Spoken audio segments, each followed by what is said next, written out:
우리 다 같이 이제 로마서 6장입니다. 5장 끝나고요. 6장 아주 또 복된 말씀이 우리에게 또 있습니다. 6장 1절에서 9절까지 말씀을 보시겠습니다. 로마서 6장 1절에서 9절까지입니다. 자, 6장 그 앞에 서문에 보면 죄를 향하여는 죽고 하나님을 향해서는 살아있다 이러죠. 제가 1절 읽고 여러분 2절 읽고 9절까지 하겠습니다. 그러면 우리가 무슨 말을 하겠느냐? 은혜가 넘치게 하려고 우리가 죄 가운데 거하겠느냐?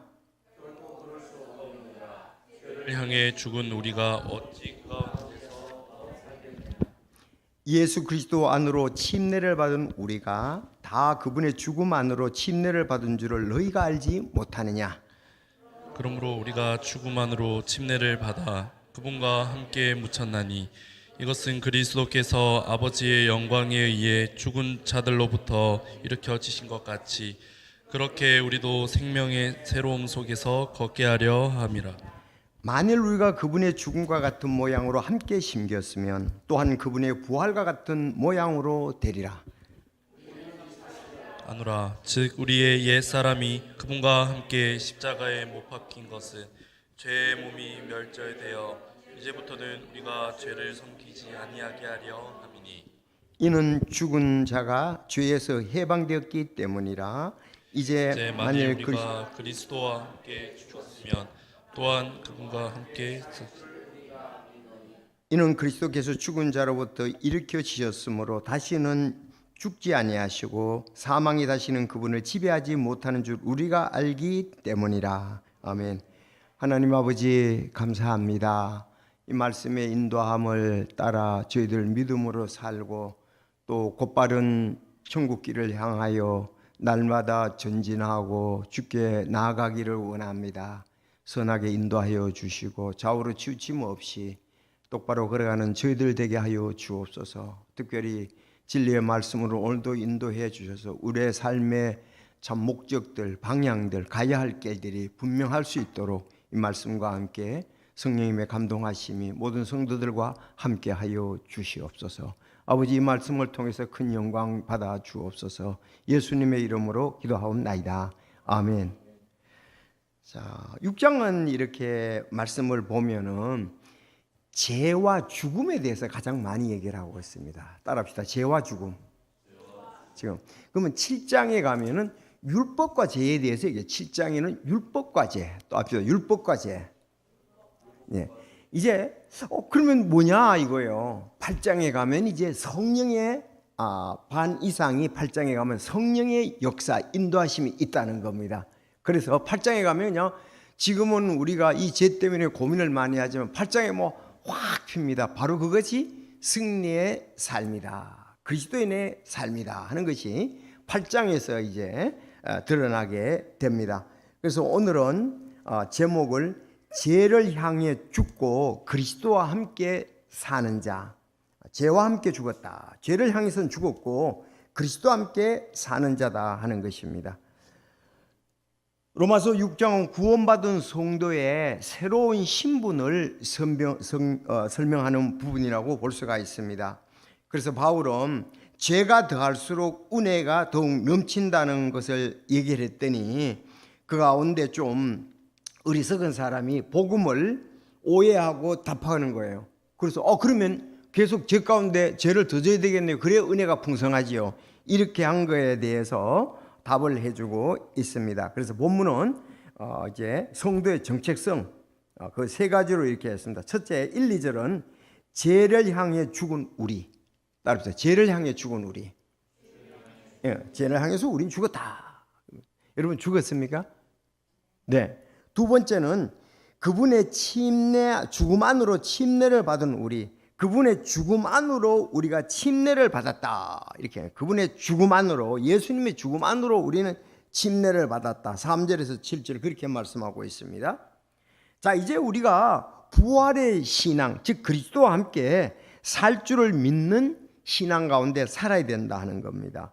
그래서 먼저 1, 2절부터 보겠습니다. 죄를 향해 죽은 우리다 그랬어요. 1, 2절. 그러면 우리가 무슨 말 하겠느냐? 은혜가 넘치게 하려고 우리가 죄 가운데 가겠느냐? 결코 그럴 수 없다.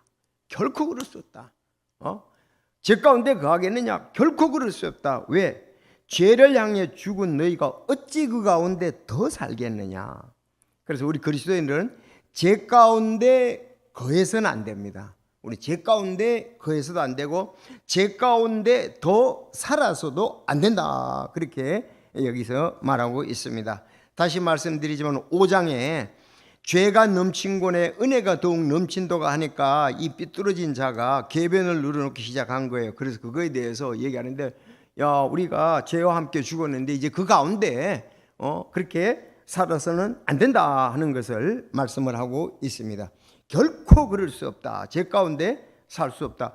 혹시 이게 구원파 그 사람들이 이렇게 구원받고 난 다음에 죄에 대해 좀 가볍게 여기는 경향들이 있다고 이렇게 나옵니다. 근데 죄에 대해서 가볍게 여기면 안 되죠. 이제 우리는 여기 오늘 본문 말씀같이 우리 신분이 바뀌어졌기 때문에 우리는 죄를 향해서 죽은 우리다. 우리 신분이 바뀌어져서 죄에 대해서 죽은 우리다. 그렇게 말하고 있습니다. 자, 죽은 자는 옛 주인의 명령에 반응을 하지 않습니다. 성도는 죄를 좋아하며 살아가는 사람이 아닙니다. 이미 죄를 향해 죽은 사람입니다. 에베소서 2장 1절, 1, 2절 여러분들 잘 압니다. 범법들과 죄들 가운데 죽었다 그랬어요. 사실 우리가 범법과 죄들 가운데 살아 있었죠. 지나간 때에는 너희가 그것들 가운데 이 세상 행로를 따라갔고 공중의 근세 잡은 통치자 곧 지금 불순종의 아들들 가운데 역사하는 영을 따라갔느니라. 공중의 근세 잡은 자를 또 활동하는 영을 그렇게 세상 행로대로 걸었고 따라갔다 그랬습니다. 범법과 죄들 가운데 이렇게 우리가 살게 되었다는 거죠. 우리가 지나간 때에는 공중의 것을 잡은 자 사탄과 죄의 소나기에 붙잡혀서 육신의 욕심과 생각의 욕망을 따르던 본질상 진노의 자녀였습니다. 그래서 죄가 시키면 시키는 대로 우리가 질질 끌려다니는 노예였습니다. 하지만 이제는 우리가 죄의 지배 아래 살 수 없습니다. 죽은 사람은 이전에 주인에게 순종할 수가 없습니다. 죽은 사람은 이전의 주인, 옛 주인, 마귀 사탄 거기에 순종하면서 살아갈 수가 없습니다. 한번 예를 들어 보겠습니다. 평생 동안 잔인한 주인 밑에서 매를 맞으며 이제 노예로 살던 사람이 잔인한 아주 주인 밑에서 매를 맞고 노예로 살던 사람이 근데 이제 숨을 거둬서 죽었어요. 장례를 치르고 무덤에 묻었습니다. 그때 그 옛 주인이 무덤에 차서 호통을 지면서 이 게으른 노예야 당장 일어나 밭을 갈아라. 그 죽은 사람은 이 노예 주인의 목소리를 듣고 떨면서 벌벌 일어날 수도 없습니다. 완전히 죽었기 때문에. 여러분 그렇지 않습니까? 그래서 우리가 옛 주인이 우리에게 와서 자꾸 죄를 짓고 함께 하자. 아주 우리 육신이었기 때문에 그렇게 우리를 유혹하고 합니다. 그렇지만 우리는 우리 옛사람이 죽었다는 걸 알고 거기에 대해서 반응을 하면 안 돼요. 반응을 하면 우리는 다시금 또 그 소나기에 말려 들어갈 수가 있습니다. 그래서 이미 죽었기 때문에 옛 주인의 권세와 지배로부터 우리는 완전히 해방이 되었습니다. 그래서 예수 그리스도를 믿는 순간 우리에게는 이미 영적인 장례식을 치렀다. 그래서 사탄과 죄라는 옛 주인이 아무리 큰 소리 쳐도 또 우리를 위협하고 욕망을 부추겨도 십자가에서 예수님께 죽은 우리는 죄의 명령에 반응하지 말아야 된다는 것입니다. 두 번째, 그래서 십자가에 못 박히고 다시 사는 이제 삶을 살으라는 거죠. 그러므로 성도는 죄 가운데 습관적으로 거하며 죄를 즐기는 사람이 아니라 죄를 향해서 죽은 사람이라는 걸 인정해야 됩니다. 제가 신학교에 이렇게 갔을 때 퓨다 선교사님이 제일 처음 이걸 전부 다 신학생들은 암송하라 그러는데 갈라디아서 2장 20절이었습니다. 갈라디아서 2장 20절. 내가 그리스도와 함께 십자가에 못 박혔나니 그런즉 내가 산 것이 아니요 내 안에 그리스도께서 사신 것이라. 내가 이제 주님 안에 사는 것은 그리스도를 믿는 믿음 안에서 산다. 그 구절이었습니다. 제가 옛날 그 버전으로 지금 얘기를 했습니다. 우리의 옛사람은 사실 2000년 전 예수님 십자가에 못 박힐 때 이미 함께 못 박혀 죽었습니다. 그렇다면 지금 살아 움직이는 나는 누구냐? 사실은 내가 아니라 내 안에 사시는 그리스도다. 이게 바울의 체험이고 정답입니다. 주님과 함께 우리는 이미 죽었습니다. 물론 여전히 이 땅에서 육신을 입고 살아가지만 이제는 나의 불의 생각이나 욕망으로 사는 것이 아니라 나를 위해 자신을 버리신 하나님의 아들을 믿는 믿음으로 산다. 그렇게 말씀을 하고 있습니다. 그래서 우리는 은혜를 더 받기 위해 죄를 짓는 어리석은 사람이 아니다. 오히려 우리를 죄에서 건져내어 생명의 자리로 옮겨주신 그 풍성한 은혜가 너무나 감사해서 옛 주인을 거부하고 왕이신 하나님의 말씀의 기쁨으로 순종하는 거룩한 삶을 살아가야 될 줄로 믿습니다. 이것이 바로 죄를 향해 죽은 우리가 걸어가야 할 새 생명의 새로움이다. 그래서 첫 번째는 여기 오늘 말씀하신 대로 내가 죄를 향해서는 죽었다. 따릅시다. 우리가 죄를 향해서는 죽었다. 자, 그런데 이 죽음에 대해서요, 여러분들 침례 받으셨죠? 이 침례를 지금 또 이제 예를 드는 거예요. 여러분 로마서 6장 3절 4절 이거 아주 여러분 많이 먹는 거 아니겠어요? 우리가 자주 보는 것 아니겠어요? 자, 이제 3절부터 쭉 보면 이제 침례에 대해서 얘기합니다.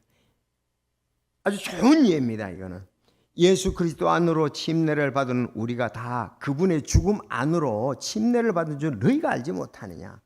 예수님 안으로 죽음 안으로 침례를 받은 줄 너희가 알지 못하느냐?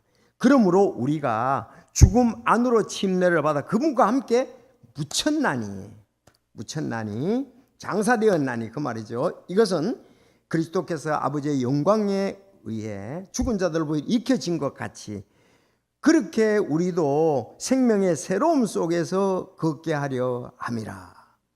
예수님이 이제 부활하신 그것처럼 우리는 이제 새로운 생명 속에서 걸어야 된다. 예수님과 함께 죽고 예수님과 함께 부활한 새로운, 만일 우리가 그분의 죽음과 같은 모양으로 함께 심겼으면 또한 그분의 부활과 같은 모양으로 되리라. 우리는 이 사실을 아노라. 즉 우리의 옛사람이 그분과 함께 십자가에 못 박힌 것은 제 몸이 멸절되어 이제부터는 죄를 섬기지 아니하게 하렵니다. 또 죄를 섬기는 게 아니다. 이는 죽은 자가 죄에서 해방됐기 때문에 그렇습니다. 자, 바울은 성도의 신분을 다시 한번 얘기를 합니다. 예수 그리스도 안으로 침례를 받았다. 죽음 안으로 침례를 받았다. 여러분 예수 그리스도 안으로 침례를 받은 거 이게 신비롭고 아주 완벽한 영적 연합이죠. 이 성경에서 말하는 침례는 뭐 단순히 머리에 물을 바르거나 우리가 물 속에 들어갔다 나오는 그 종교적인 예식이 아니고 이거는 침례는 완전한 연합을 뜻합니다. 침례는 연합이다. 연합. 원래 침례라는 뜻이 이제 헬라에서 우리가 밥티조라고 얘기하잖아요. 여기서 나오는데 그 말을 가장 많이 쓰는 것이 옷에 물감 들이는 거예요. 옷에 물감 들이려면 어떻게 합니까? 다 잠기죠. 담근다, 잠긴다 이런데 옷을 갖다가서 만약 흰 천이 있다면 이제 빨간 이제 물이 있다고 합시다. 거기다 담그면 전부 다 담그는 거예요. 전부 빨갛게 되는 거예요. 자, 그래서 이 흰 천을 빨간 물 통째로 넣으면 천이 물감과 하나가 되어서 전부 빨갛게 하듯 우리 주 예수 그리스도를 믿는 순간 성령님께서는 우리를 예수 그리스도 안으로 푹 담그셔서 이건 영적으로 뗄 수 없고 하나의 생명이 됐다. 우리 물론 마음에 믿는 것을 이제 밖으로 나타내는 거죠. 바로 예수님과 하나 된 것을 또 이렇게 침례는 사실 장사 지내는 거 묻히는 걸 의미하잖아요. 묻히는 거 장사 지내는 걸 의미합니다. 내가 예수님과 함께 죽었다. 함께 묻혔다. 함께 부활했다는 것을 말하고 있습니다. 이것은 예수님의 영원한 신비의 약속이고 우리는 예수님과 함께 그 생명을 묶어 버렸습니다. 그래서 성도는 단순히 뭐 교회 어떤 뭐 외적인 그것보다도 죽음과 연합한 사람이고 새 생명 가운데 부활한 사람이다. 그래서 오늘 4절에 우리가 죽음 안으로 침례를 받아 그들과 함께 묻혔다 그랬습니다. 그리스도께서 오실 때 우리도 함께 죽고, 그리스도께서 죽으실 때 함께 죽고, 묻히실 때 우리도 함께 묻혔습니다. 이 아주 의미가 굉장히 깊죠. 우리가 볼 때는 외적으로는 하나의 공포가 알리는 것이지만 내면에 이게 주님과 함께 했다는 것이 참 실감이 나잖아요. 흰 천이 그 붉은 물감하고 하나가 되어가지고 전부 다 붉게 되잖아요.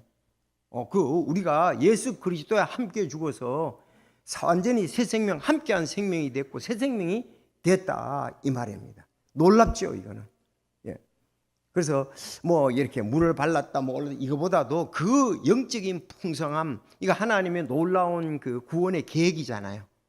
그리스도와 함께 죽고 그리스도와 함께 메시아, 죄 없으신 예수님, 완전한 희생. 그래서 5절은 그분의 죽음과 같은 모양으로 함께 심겼으면 이라고 말합니다. 성도는 그분과 연결된 존재입니다. 여기 두 개가 다 이제 하나가 된 것을 말하는데 함께 묻혔고 함께 심겼다 그랬습니다. 이걸 이제 죽음을 심겼다, 묻혔다 이 두 가지로 표현하는 것을 볼 수가 있습니다. 자, 우리가 여기 이 말씀을 함께 심겼다, 함께 묻혔다 이 말 다음에가 나오는 것이 우리가 어때요? 함께 일으켜졌다. 함께 일으켜진다는 거. 여기 부활이잖아요. 그럼 어떻게 일으켜집니까? 정말 가장 중요한 말씀은 하나님의 능력으로. 하나님께서 죽은 자를 능력으로 일으키셨다는 겁니다. 이게 놀라운 거죠. 우리는 이 많은 묘지가 있잖아요. 화장을 하잖아요. 뭐 우리는 궁금한 게 끝도 없어요. 그렇지만 하나님은 어떤 상황에 있든지 간에 하나님은 우리를 일으키실 것이다. 부활하게 하실 거다는 겁니다. 왜? 예수님이 뭐 3일 만에 그것이 아니고 예수님이 만약에 이제 뭐 성경에 나와 있기 때문에 그렇게 할 수 있으면 100일이 됐더라도 하나님은 일으키실 수 있고 완전히 없는 것 같이 보여도 일으키실 수 있는 건 아니 말씀으로 천지를 창조하신 분인데 우리가 하나님의 능력을 제한하는 것이 우리 사고잖아요. 우리 생각에는 하나님의 능력을 우리는 제한한다고. 왜? 이해가 안 되니까. 하나님의 능력은 끝이 없습니다. 단 한마디로 말하면 창조주신대요. 흙에서 사람을 갖다가 빚으시고 생명의 숨을 곡 풀어 넣으시는데 왜 어떤 상태이든지 왜 부활을 못하게 하시냐 이 말이에요.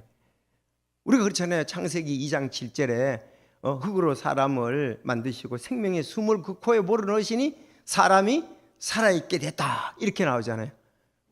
그럼 흙으로 사람 만드는데 거기에 썩은 지 뭐 며칠이 되든 뭐 몇 년이 되든 1000년이 되든 그건 못 일으키게 하시겠어요? 그래서 우리는 주님은 능치 못하심이 없기 때문에 그렇습니다. 그래서 결론은 어떠냐? 고린도전서 일으켰다는 말 15장 우리가 부활장이잖아요. 썩을 것으로 심고 썩지 아니할 것으로 다시 살아나며 이 몸은 썩을 거예요. 그렇죠. 심지어 그러면 썩지 아니할 부활의 몸으로 다시 살아나게 한다. 그래서 심겨짐은 죽음으로 끝나는 것이 아니라 부활을 위한 심겨짐이에요. 부활을 위해서 우리는 심겨져야 된다. 그래서 6절에서 우리의 옛사람이 그분과 함께 십자가에 못 박히신 것이라고 말씀을 하고 있습니다. 저는 이렇게 시놉을 하면서 계속적으로 그 아름다운 단어, 우리가 언젠가는 이 땅에 심겨질 거예요. 우리가 언젠가는 이 땅에 썩어질 거예요. 자, 우리가 죽으면 지금 그래서 천국으로 이사갈 준비를 해야 된다. 나이가 들면은 이사갈 준비를 다 해야 되잖아요. 구원받고 난 다음에 이제 뭐 이사갈 날이 얼마나 안 쪄져요. 그래서 제가 그래요. 우리 전부 다 건강했었잖아요. 그리고 이제 건강이 부분적으로 안 좋아요. 집도 처음엔 새 집이었는데 뭐 오래 쓰면은 점점 어떤 부분들이 상하고 또 고장이 난다. 그건 수리해서 써야죠. 그런데 계속 수리해서 쓰는데 못 쓸 정도가 되면 어떻게 씁니까? 집을 뜯어가지고 새로 지어야 되잖아요. 우리 몸이 이제는 더 쓸 수가 없으면 이 땅을 떠나야 되죠. 그럴 때 우리는 천국으로 가게 돼서 예수 그리스도 오실 때 또 우리가 부활하게 될 줄로 믿습니다. 휴거될 줄로 믿습니다. 그래서 성도는 바로 그 침례를 통해 예수님과 함께 묻혔고 예수님과 함께 부활하는 것에 대해서 연합하는 것에 대해서 말씀을 하고 있습니다. 자, 그래서 7절에 죄의 몸이 멸절되어 이제부터는 우리가 죄를 섬기지 못하게 죄의 몸이 멸절됐다. 7절 결론은 그렇습니다. 죽은 자가 죄에서 해방되었기 때문에 복음은 죄를 허락하는 것이 아니라 복음은 죄에서 해방하는 능력을 주시는 것이다. 마지막 8, 9절입니다. 그리스도와 함께 살 줄을 믿는 우리다. 여기 부활에 대해서 특히 얘기를 하고 있습니다. 그러니까 우리가 부활의 신앙으로 살아야 된다는 거죠. 예수님도 부활의 신앙으로 살으셨죠? 맞습니다. 지난 주일도 제가 강조했지만은 예수님은 마지막에 가선 엄청난 수치와 고통을 당하셨잖아요. 히브리서 12장이죠. 저는 그 말씀에 참 아주 내 마음속에 그냥 남아있고 우리도 그렇게 될 줄로 믿습니다. 예수님은 말할 수 없는 수치를 당하셨습니다. 예수님보다 더 수치당하는 그리스도인들은 없어요. 욥, 다윗, 예수님만큼 수치당하지 않습니다. 예수님은 그 당시에 가장 수치가 당하도록 수치를 그들에게 할 수 있는 방법은 다 동원했다고. 로마 군병들이라든가 이스라엘 백성들이 가장 수치 당하도록 그렇게 계획을 짜고 그렇게 했었다고요. 그리고 가장 큰 고통을 예수님에게 줬다고요. 십자가에 못 박게 하는데. 그런데 예수님은 수치를 뭐 하셨다? 수치를 멸시하셨다. 따릅시다. 수치를 멸시하셨다. 그럼 수치 난 멸시해 버렸어. 왕에 절하고 그냥 옷을 또 입혔다 벗겨서 자기들이 왕이라 그러고 절도 하고 옷을 또 바뀌어 입히기도 하고 또 과시 면류관도 쓰여 보이고 홀도 해서 이렇게 갈대도 지어지고 온갖 그 수모와 멸시를 당하게 하셨지만 그 수치를 갖다가 멸시해 버렸어요. 그러니까 이제 예수님은 왜 기쁨을 인해서 그러거든. 앞에 기쁨이란 말입니다. 두 번째 고난은 어떻게 했어요? 고난은 견뎠다. 참 너무 그 말이 좋잖아요. 수치는 멸시하고 고난은 견뎌야 돼요. 몸이 있는데 고난은 견디지 고난이 없을 수는 없잖아요. 십자가의 고난은 못 박히고 여기 창 찔리고 온몸 채찍을 맞고 머리에 가시가 내서 피투성이 되고 이건 사람으로서는 도저히 감당할 수 없는 거잖아요. 고난은 견딜 수밖에 없는 거예요. 왜? 잠시 후에 죽었다가 다시 부활할 것을 생각했기 때문에 그렇습니다. 그래서 수치는 멸시하고 고난은 견디고 주님은 그 일에 대해서 그래서 왜 앞에 있는 기쁨을 위해서가 전제가 나와요. 기쁨을 알기 때문에 부활의 기쁨을 알기 때문에 우리도 마찬가지라고 생각하게 됩니다. 그래서 그렇죠. 우리가 부활이 없으면 가장 불쌍한 자다. 여러분 여기 오실 필요 없죠. 인간의 욕망대로 살면 되지. 자, 여기 이제 8, 9절에 그렇게 얘기를 합니다. 이제 만일이라고 그랬어요. 만일 우리가 그리스도와 함께 죽었으면 또한 그분께 함께 살 줄을 우리가 믿는다고 그랬어요. 그분과 함께 살 줄을 믿죠. 이는 그리스도께 죽은 자들을 보려 일으켜 지셨으므로 다시는 죽지 아니하시고 사망이 다시는 그분을 지배하지 못하는 줄 우리가 알기 때문이라. 자, 그리스도께서 죽은 자들로부터 일으켜 지셨습니다. 여러분, 주님이 이렇게 완전하게 부활된 것은 예수님밖에 없어요. 다른 사람들은 대부분이 육신이 어떻게 했습니까? 일시적으로 나사로라든지 또 그 청년 아들이라든지 또 그 어린 이름이 뭐죠? 야이로의 딸, 그도 전부 다 이렇게 다시 이렇게 살았지만은 그럼 부활했다고 얘기는 않죠. 예수님과 같은 몸은 아니었다는 거죠. 그래서 예수님은 이제 완전한 몸으로 부활하셔서 이제 우리의 첫 열매가 되시죠. 그래서 바울은 죽음으로 끝나지 않고 이제 만일 우리가 그리스도와 함께 죽었으면 또 그분과 함께 살 줄을 믿노라. 여기 침례에 이제 이어서 하는 말입니다. 우리의 삶은 죽음만이 아니라 살 줄을 믿는 생명입니다. 십자가만이 아니라 우리는 부활이라는 사실입니다. 자, 9절은 그리스도께서 그렇게 일으켜주셨으니 것이 근거다. 부활하신 그리스도께는 다시 죽지 아니하시고 사망이 그분을 지배하지 못했다. 자, 에베소서 1장 아까 20절에 보면 하나님께서는 그리스도를 죽은 자들부터 일으키시고 하늘의 저수들에서 자신의 오른쪽에 그분을 앉으실 때에 따라합시다. 그 권능을 그분 안에서 발휘하사 권세 능력을 발휘하셔서 그렇게 하실 수 있었다는 거죠. 우리도 그분의 권세와 능력을 통해서 우리도 일으켜질 것이기 때문에 그렇습니다. 자, 그래서 우리 고린도전서 15장 19절 잘 알잖아요. 만일 우리가 이 세상 삶을 사는 동안에만 그리스도 안에서 소망을 갖는다면 모든 사람들 가운데 우리가 가장 비참한 자들이니라. 이 땅만 우리가 어떻게든지 좀 위로받고 좋게 살면 되지 않겠느냐, 그렇게 얘기하지 않습니다. 이 땅에만 살 동안만 소망을 갖는다면 20절 그러나 이제 그리스도께서 죽은 자들부터 일어나사 잠든 자들의 첫 열매가 되셨도다. 잠든 자들의 첫 열매가 되셨다. 그러면 첫 열매가 있으면은 다음에 열매가 또 우리에게 있습니다. 기다리고 있습니다. 자, 이제 사실 열매 이게 자세히 나가면 예수님이 첫 열매, 이제 교회가 두 번째 열매라 그러면 이제 또 이삭 죽기로 인해서 우리가 7년 대환란 때에 사람들이 또 부활해서 주님을 만날 수 있죠. 자, 성도는 바로 그 부활하신 그리스도와 연합한 사람이다.